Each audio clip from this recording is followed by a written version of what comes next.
you ever been sick? I bet you have, and so have I. So when this happens, when you're feeling sick or getting the hint of feeling sick, I have some practices that I love to do, and I swear by them. And I dive into them every time, and you can try them out as well. So you flood your body with these nutrient-dense foods and supplements, and the idea is that if you're treating yourself really well when you're feeling sick or when you're about to get sick, that actually you can come out of the sickness ahead, and you sometimes can feel even better at the end of your sickness once you've let it run its course than you did beforehand. So I highly recommend this stuff. Any of these you can try out, but here are 9 different things that I like to do. So the first thing is recognize and have that conversation and understanding in your own body of what are your symptoms when you're starting to get sick. Because I have to say, the most important thing is probably knowing before you're really sick, knowing that you have some of these symptoms so that you can actually start to enter sickness protocol, as I often call it, before it's too far gone. So what are your symptoms? Mine, I get pretty achy and definitely notice that I'm very fatigued. I'll also get a little scratchy throat or sores in my mouth. And these are things I've figured out over the years. So notice in your body what your symptoms are, and they'll be different for everybody. The second thing, and every time I go right to my favorite nutrients, and these are natural, my health supplements. I go for apple cider vinegar, unfiltered and organic, turmeric, cayenne, cinnamon, lemon, and coconut oil. So those are my go-to, and I put them in everything. There's a recipe linked for my tropical health tonic that I love.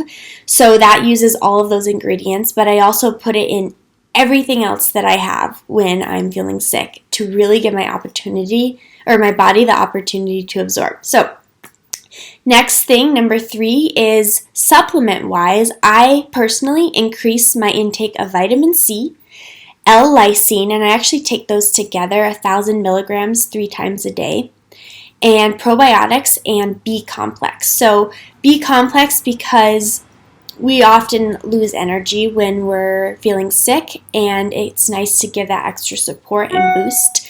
And then probiotics to help balance the gut bacteria and keep some healthy bacteria moving through to help protect you. The fourth thing that I find to be extremely important is to reduce overall sugar.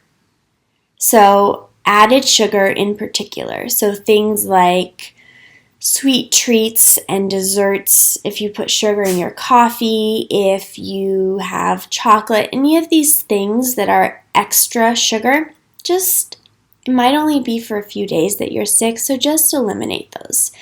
And then also eliminate extra toxins that you're putting into your body that may tax your liver. This includes caffeine and alcohol. So as much as possible, when you first feel those signs of sickness, this is the protocol. Reduce sugar, caffeine, and extra toxins, including added ingredients and processed foods. And the next thing, which is to piggyback on that, is to really start to simplify your diet with easily digestible, nutrient-dense foods. Okay? Simple.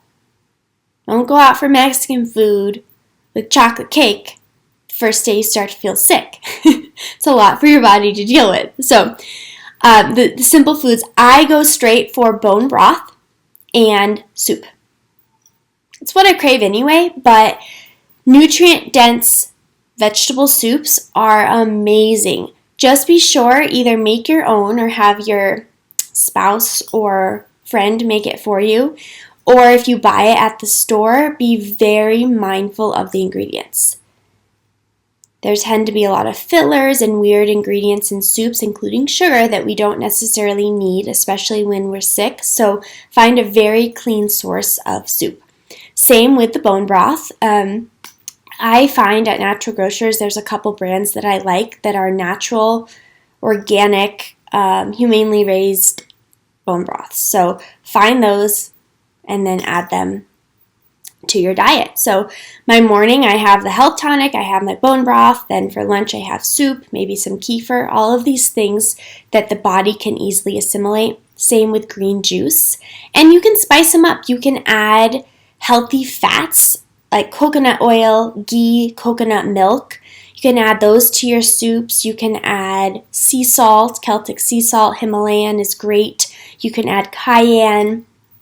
Anything like that to really boost up your soup. Turmeric, apple cider vinegar, all are wonderful choices.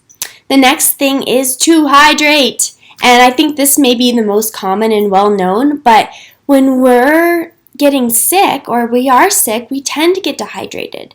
And we tend to sit in bed and not move or drink water. So really keep a bottle of water by you. That's all I ask. And keep it full. Drink the water, add lemon, add a tea bag, hot water, cold water, mint water, whatever it is. Allow yourself to remain hydrated. And that is important for your skin, right? External as well as the rest of your body. The next, rest, right? We need rest. And often when you're getting sick, it's a sign from your body that you need to slow down. Slow down. And so if it's just at the beginning, take a nap. Take the extra time to get to bed earlier or sleep in. Push your meetings to be a little bit later in the day and allow yourself to rest. Your body has built-in healing protocols. And if you can sleep, it actually can get to work, especially if you're fueling it with all of the things I've mentioned already. The last two practices, the first ones were more nutrient and food related, but the last two practices are oil pulling. So coconut oil or organic sesame oil are great options, and literally you just put a tablespoon of oil in your mouth and then you swish it around for 20 minutes gently. And that's really supposed to help pull toxins out of your body. I like to do that when I'm feeling sick. Often it's because I have sores in my mouth, and to me it helps to remove extra buildup that might be lurking. Same with tongue scraping. And finally, any calming practices. So deep breathing, right? Meditation, taking a bath, wrapping yourself in a warm blanket, reading, anything that helps your nervous system to settle down. Lighting a candle can be very powerful, because the last thing we want when we're starting to feel sick is to get stressed about it and then to spike our cortisol and start to feel worse. But that's my protocol. When I start to feel not so great, I initiate the wellness protocol. And with the whole hope that at the end, once the sickness has seen its way through me, I'm going to feel better. Not just feel better because the sickness is gone, but actually having guided my body through this process with high quality practices, foods, and supplements, I can actually improve my overall health during this time. So that's what I do. I'd love to hear if you have any other tips or tricks that you love to use. And if you try any of these, please definitely let me know. But in the meantime, I actually wish all of us wellness so that we can remain healthy throughout the rest of our day, week, lives, all of it. Thanks.